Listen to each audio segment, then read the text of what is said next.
अभी 72 सीट्स के ऊपर आने वाले दिनों में नगर पालिका के चुनाव होने वाले हैं गुजरात में। उसकी तैयारी में कार्यकर्ता पूरे तन मन धन से मजबूती के साथ जुटेंगे।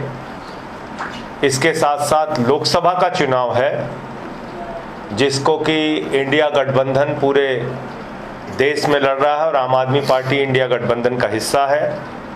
आज उस संदर्भ में भी प्रदेश कार्यकारिणी के तमाम साथियों से बातचीत हुई और जो इनकी भावना है, जो इनका विचार है, वो मैं राष्ट्रीय नेतृत्व तक पहुंचाऊंगा। भारतीय जनता पार्टी को मुंहतोड़ जवाब देने के लिए इंडिया गठबंधन मजबूती से गुजरात में लड़ेगा और यहाँ पर भी बहुत सारी ऐसी सीटें हैं जिसका आकलन हम लोगों ने किया कि बीजेपी को हराई जा सकती है। साथ ही साथ 2-3 बड़े विषय हैं गुजरात से जुड़े हुए। लगभग 8,000 करोड़ रुपए बिजली के नाम पर अडानी की कंपनी ने गुजरात के लोगों से अतिरिक्त वसूल किया है, गुजरात की सरकार से वसूल किया है और सरकार ने जनता से वसूल किया है। ये गुजरात की जनता के जेब पर डकैती है, ये गुजरात के लोगों के साथ लूट है।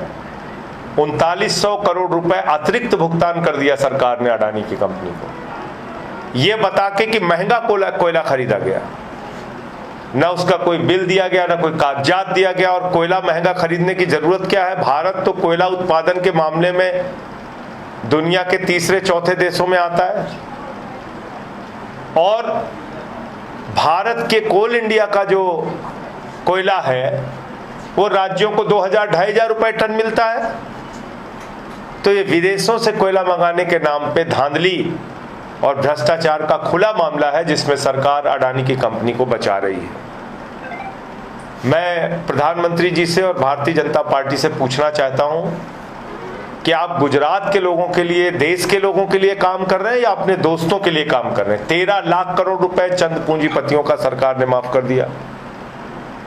एक ही व्यक्ति को हवाई जहाज, सी पोर्ट, एयरपोर्ट, रेल, तेल, कोयला, गैस सब कुछ आप दिए जा रहे हैं। आपने वादा किया था 2 करोड़ नौकरी हर साल देने का, उसको पूरा नहीं किया। काला धन लाने का, उसको पूरा नहीं किया। 15 लाख देने का, उसको पूरा नहीं किया। फसल का दाम 2 गुना करने का, उसको पूरा नहीं किया। हर वादे पर महंगाई कम करने का, महंगाई आसमान पे पहुंचा दिया आपने। हर वादे पर मोदी जी की सरकार पूरी तरह से फेल साबित हुई है। और जहां तक राष्ट्रीय सुरक्षा का मसला है, जिस तरह से चीन ने अरुणाचल प्रदेश के हिस्से को अपने नक्शे में दिखाया, भारत के अक्साई चीन के भूभाग को अपने नक्शे में दिखाया, ये भी हमारे राष्ट्र के लिए बहुत ही शर्म की बात है कि प्रधानमंत्री ने अब तक उनको जवाब नहीं दिया, उनसे सवाल नहीं पूछा कि इतनी हिम्मत कैसे की चीन ने।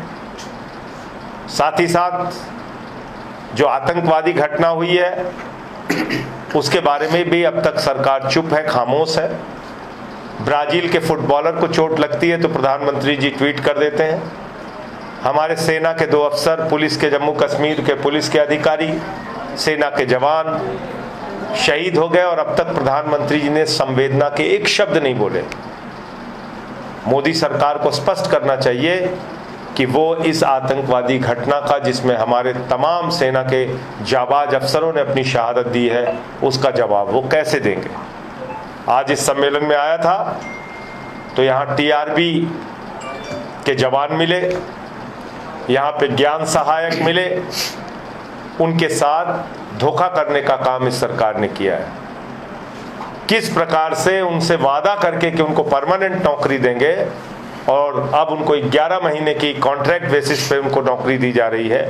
ये करार प्रथा जो गुजरात के अंदर चल रही है, ये करार प्रथा खत्म होनी चाहिए। ये नौजवानों के भविष्य के साथ खिलवाड़ है। सरकार के पास पैसे की कमी नहीं है, नीयत की कमी है। और एक मुद्दा जो हमारे विधायक जी ने यूसीसी का उठाया कि आदिवासी समुदाय के साथ एक बड़ा धोखा करने की तैयारी भारतीय जनता पार्टी कर रही है, तो उसके लिए भी हम सरकार को सावधान करना चाहते हैं कि इसको लेके हम लोग लड़ाई लड़ेंगे और समाज के किसी भी वर्ग का अधिकार छीनने नहीं देंगे। गुजरात की जनता ने हमें 14% वोट दिया है, 5 विधायक दिए हैं। पार्टी सड़क से सदन तक गुजरात के लोगों की मांगों को लेके लड़ती रहेगी, संघर्ष करती रहेगी। शुभकामनाएं।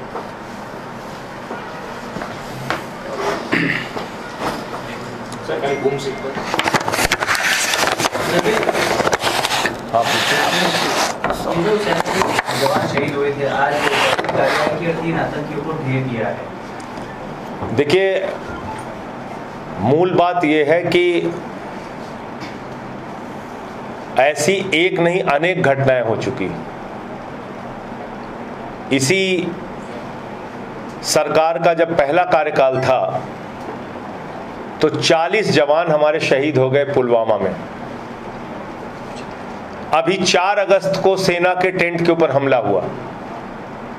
आतंकवादी घटनाओं का सिलसिला रुक नहीं रहा है और जो जानकारी अब तक मिली है कि लश्कर-ए तैयबा से जुड़ा हुआ संगठन है जिसने अनंतनाग की घटना को अंजाम दिया। तो आप दावा करते हैं कि हम आतंकवाद का खात्मा करेंगे और आए दिन हमारे जवान को, सेना के जवानों को मुठभेड़ करनी पड़ रही है, अपनी जान गंवानी पड़ रही है। हमारा सवाल यह है कि सरकार के पास उसको लेके क्या नीति है, किस तरह की जवाबदेही आपकी बनती है, किस तरह का जवाब देने की आप तैयारी कर रहे हैं, नंबर 1। और दूसरी बात यह कि प्रधानमंत्री को जरा सी भी संवेदनशीलता अगर होती तो जिस दिन हमारे शहीदों का जनाजा उठ रहा था, कम से कम उस दिन उनको G20 का जश्न और जुलूस नहीं निकालना चाहिए था। उन्होंने जो उनकी पार्टी ने दिल्ली के अंदर किया, उस दिन जिस दिन हमारे जवान शहीद हुए थे, उनका जनाजा उठ रहा था, ये मैं समझता हूँ बहुत ही शर्मनाक है और भारतीय जनता पार्टी ने इस देश को शर्मसार किया है। छोटी बड़ी हर घटना पे प्रधानमंत्री जी तुरंत ट्वीट कर देते हैं, अपनी संवेदना जाहिर करते हैं। इतना समय बीत गया, आपके मुंह से संवेदना के एक शब्द नहीं निकले। आप कहीं छत्तीसगढ़ में प्रचार कर रहे हैं, कहीं मध्य प्रदेश में प्रचार कर रहे हैं, कहीं G20 का जुलूस और जश्न निकाल रहे हैं। ये चीज गलत है और इसको इस बात से हर भारतीय को कष्ट पहुंचा है। संजय जी, आज मीटिंग हुई आपके पार्टी लीडर्स के साथ, सीट शेयरिंग फॉर्मूला को लेकर क्या रणनीति है? पंजाब और गुजरात में आम आदमी पार्टी कितनी सीटों की? देखिए, इंडिया गठबंधन की अपनी एक मर्यादा है, उसके लिए एक कमेटी बनी हुई है। उस कमेटी के अंदर जो भी डिस्कशन होगा, जो भी निर्णय होगा, आपको जानकारी देंगे। कौन सी पार्टी कहां पर कितने सीट लड़ेगी, ये इंडिया गठबंधन की जो कमेटी है वो तय करेगी। जहां तक प्रस्ताव देने का सवाल है, हर पार्टी अपनी ओर से प्रस्ताव देगी। कांग्रेस अपना प्रस्ताव देगी, आम आदमी पार्टी अपना प्रस्ताव देगी, लेकिन उस प्रस्ताव के बारे में प्रेस कॉन्फ्रेंस में बोलना मैं समझता हूं उचित नहीं। संजय जी, कांग्रेस पार्टी ने गुजरात में आपके कई कार्यकर्ताओं को अपनी पार्टी में शामिल किया है, तो गठबंधन की बातों के बीच में क्या ये बात भी इंडिया गठबंधन की कमेटी की बैठक में रखी जाएगी? बहुत सारी जगहों पे हमने कांग्रेस वालों को अपनी पार्टी में शामिल किया है, तो ये मैं समझता हूँ कोई विषय नहीं है। कहीं पे उनके कार्यकर्ता हमारी पार्टी में आएंगे, कहीं हमारी पार्टी के कार्यकर्ता, हो सकता है कुछ जगहों पे इक्का दुक्का गए हों, मैं नहीं जानता। लेकिन मुद्दा है कि इस समय जो महंगाई, भ्रष्टाचार, जो CAG की रिपोर्ट आई है, जिस तरह से 1-2 व्यक्तियों के लिए सरकार काम कर रही है, जिस तरह से गुजरात में बिजली के नाम पे यहाँ की जनता से लूट हुई है, ये सारे विषय पर इंडिया गठबंधन मिलकर चुनाव लड़ेगा और भारतीय जनता पार्टी को पराजित करने का काम करेगा। उसकी रणनीति એમનો આજે જે અધિવેશન પદાધિકારીઓને રાખ્યું હતું અમદાવાદમાં, એમાં તેઓ આજે ઉપસ્થિત રહ્યા છે।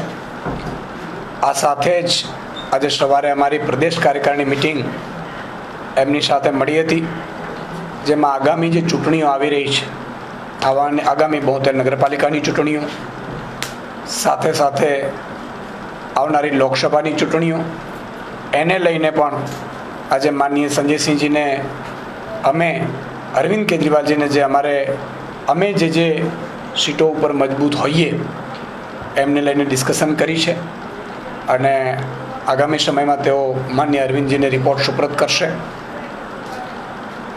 કારણ કે આગામી લોકસભાની ચૂંટણીમાં આજે ઇન્ડિયા લેવલે ઇન્ડિયા ગઠબંધનની ચર્ચા અને એની બેઠકો થઈ રહી છે, એટલે આજે માનનીય સંજયસિંહજી અમારી પ્રદેશના નેતાઓ સાથે, ધારાસભ્યશ્રીઓ સાથે, અમારા નગરપાલિકા ચૂંટણી પ્રભારી પૂર્વ પ્રદેશ અધ્યક્ષ અને માર્ચના સહપ્રભારી ગોપાલજી સાથે પણ મિટિંગ કરી છે અને આગામી ચૂંટણીઓને લઈને કઈ કઈ રીતે તૈયારીઓ કરવી, એના જે તૈયારીઓના ભાગ ક્યારથી આગામી રણનીતિ નક્કી કરવી એ સંદર્ભે વિસ્તૃત આજે ચર્ચા કરવામાં આવી છે. ઈશુદાનભાઈ, જ્ઞાન સાહેબ ભરતી હવે કાલે છેલ્લો દિવસ છે ફોર્મનો, ને જે સરકાર વાત કરી રહી છે, શિક્ષણ મંત્રી મગનું નામ મળી નથી પાડી રહ્યા, કઈ કહેવા તૈયાર નથી અને કહી રહ્યા છે કે જ્ઞાન સાહેબની ભરતી થઈને જ રહેશે. તો આમ આદમી પાર્ટીનો શું સ્ટેન્ડ છે? આમ આદમી પાર્ટી પહેલાં પણ ચૂંટણી પહેલાં પણ કહેતી હતી કે આ ભાજપવાળાથી ચેતજો. એ અગ્નિવીર લાવ્યા ત્યારે જ એમની નિયત ખબર પડી ગઈ હતી. ફરીથી મત આપશો તો એ શિક્ષાવીર લાવશે. હજી પણ હું જો આમ આદમી પાર્ટી જ્ઞાન સહાયકોની સાથે છે, એમના વિરોધની સાથે છે.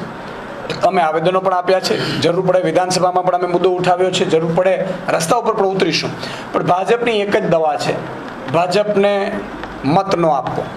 એટલે જો આ જ્ઞાન સહાયક યોજના લાગુ કરી અને ફરીથી લોકસભાની ચૂંટણીમાં જો ભાજપને મત વધારે આપશે લોકો, તો એ ફરીથી ચિકિત્સા વીર લાવશે, ક્લાર્ક વીર લાવશે, પોલીસ વીર લાવશે. આ ઘણા વીર કરીને યુવાનોનું શોષણ કરશે. એટલે અમારું સ્ટેન્ડ તો ક્લિયર છે, પણ આમ જનતાનું, જ્ઞાન સહાયકો જે ભરતીઓ કરે છે એના સગા સંબંધીઓનું, એના માતા પિતા, એના વાલીઓ, આ બધાએ પણ પોતાનું સ્ટેન્ડ ક્લિયર કરવું પડશે. નહીં તો આ ભાજપ છે, સત્તા વગર આ કશું નહીં થઈ શકે. પણ આ એટલું ચોક્કસ છે કે 2027માં અમે આવીશું એટલે જ્ઞાન સહાયકોની જે પણ આ લોકો કોન્ટ્રાક્ટ બેઝ ઉપર ભરતી. આવનારી લોકસભામાં આમ આદમી પાર્ટી ગુજરાતમાં કેવી રીતે આગળ વધશે તેની મહત્વપૂર્ણ ચર્ચા થઈ છે. કઈ કઈ સીટો ઉપર આમ આદમી પાર્ટી પોતાનો પક્ષ રાખી શકે છે ઇન્ડિયા ગઠબંધનમાં, એની ચર્ચા કરી છે. માનની સંજયસિંહજી ગુજરાત પ્રદેશના સંગઠનની જે લાગણી છે અને જે ચર્ચા છે એ રાષ્ટ્રીય નેતૃત્વ સુધી અને ઇન્ડિયાની બેઠક સુધી પહોંચાડશે. આ સિવાય ગુજરાતની અંદર જે કંઈ પણ જનતાના મુદ્દાઓ છે, જ્ઞાન સહાયક હોય કે કોમન યુનિવર્સિટી એક્ટ બિલ હમણાં જે પસાર થયું છે એ છે, રખડતા ઢોરનો મુદ્દો છે, પોલીસ અને હોમગાર્ડનો મુદ્દો છે, એ સિવાય અન્ય જે કંઈ પણ ખેડૂતોના મુદ્દાઓ છે, તમામ મુદ્દાઓ પર સમયે સમયે અલગ અલગ પ્રકારના રાજકીય કાર્યક્રમોના માધ્યમથી ગુજરાતની જનતાનો અવાજ ઉઠાવતી રહે છે. અમારા 5 માનનીય ધારાસભ્યશ્રીઓ વિધાનસભાની અંદર પણ જેટલી અમને તક મળે છે બોલવાની, સવાલ પૂછવાની, એ પ્રમાણે જનતાનો અવાજ બનતા રહે છે. અમને પૂરો વિશ્વાસ છે કે જનતા આ ચૂંટણીમાં જેટલા મત આપ્યા છે એના કરતાં પણ ડબલ મત આવનારી તમામ ચૂંટણીઓમાં આપી અને આમ આદમી પાર્ટીને આગળ વધારશે. Thank you so much. અને આખા ગુજરાતની હાલની આમ આદમી પાર્ટીની જે કાર્ય પદ્ધતિ છે એનાથી વાકેફ એમને હમણાં કર્યા છે. અને આવનાર દિવસોમાં 72 નગરપાલિકાઓની ચૂંટણી આવવાની છે. સાથે સાથે જે લોકસભા છે એની પણ ઝીણવટથી એમણે માહિતી લીધી છે. સાથે સાથે હમણાં જે વિધાનસભાનું સત્ર ચાલુ છે, ચોમાસું સત્ર, એમાં જ્ઞાન સહાયકોથી લઈ ખેડૂતોના પ્રશ્ન હોય, આઉટસોર્સિંગ કર્મચારીના પ્રશ્ન હોય, જૂની પેન્શન યોજનાની બાબત હોય કે જર્જરિત શાળાનો મુદ્દો હોય, શિક્ષકોની ઘટનો મુદ્દો હોય, દરેક બાબતે અમે વિરોધ નોંધાવ્યો છે. સાથે સાથે જે જ્ઞાન સહાયકોનો આજે સરકાર જે 11 મહિનાના કરાર આધારિત જે જ્ઞાન સહાયકો લઈ આવી છે, ત્યારે અમે અઠવાડિયા પહેલાં પણ એનો ખૂબ મોટા પાયે વિધાનસભાની આગળ ગાંધીજીની પ્રતિમાની સામે અમે વિરોધ કર્યો હતો. અને આવનાર દિવસોમાં સદનથી લઈને સડક સુધી જ્ઞાન સહાયક મિત્રો સાથે રહીને અમે એમને વિરોધ કરીશું અને સરકારને જગાડવાનું કામ કરીશું. જ્યાં પણ આખા ગુજરાતમાં કોઈ પણ વ્યક્તિ સાથે અન્યાય થશે કે કોઈ પણ સમાજનો કોઈ પણ પ્રશ્ન ઉપસ્થિત થશે, ત્યાં રચનાત્મક કાર્યક્રમો પણ આમ આદમી પાર્ટી આપશે. અને આવનાર દિવસોમાં ગુજરાતમાં આમ આદમી પાર્ટીનું સંગઠન અને આમ આદમી પાર્ટીના તમામ લોકો ખૂબ મજબૂતાઈથી ભાજપની તાનાશાહી સરકાર સામે અવાજ બનીને ઉતરશે. ચેતનભાઈ, તમને ભરૂચની સીટ ઉપરથી લોકસભાની ચૂંટણી લડવાનો મોકો પાર્ટી જવાબદારી આપે તો તમે સ્વીકારશો કે પછી વિધાનસભામાં જે ધારાસભ્ય જે પ્રકારે ચાલુ રાખશો? હું હાલમાં ડેડિયાપાડા વિધાનસભાનો ધારાસભ્ય છું. આટલી નાની ઉંમરમાં ત્યાંના લોકોએ મને આટલા આશીર્વાદ આપ્યા છે, એમાં હું ખુશ છું. પણ ભરૂચ લોકસભા સ્વાભાવિક રીતે મારો મત વિસ્તાર આવે છે અને ત્યાંના લોકોની લાગણી અને માગણી છે કે આવનાર દિવસોમાં ચૈતરભાઈ વસાવા ભરૂચ લોકસભા લડે. આજે દેશમાં 28 જેટલી વિપક્ષોનું ગઠબંધન થયું છે, ઇન્ડિયા એલાયન્સ થયું છે અને એલાયન્સમાં પાર્ટી હાઈકમાન્ડ જે પણ નક્કી કરશે, ગુજરાતમાં જે પણ સીટો કોંગ્રેસ સાથે શેરિંગ થશે એ આમ આદમી પાર્ટીની હશે ત્યાં અમે લડીશું, ત્યાં કોંગ્રેસનો સહકાર લઈશું અને જ્યાં કોંગ્રેસના ઉમેદવારો હશે ત્યાં અમને મદદરૂપ બનીશું.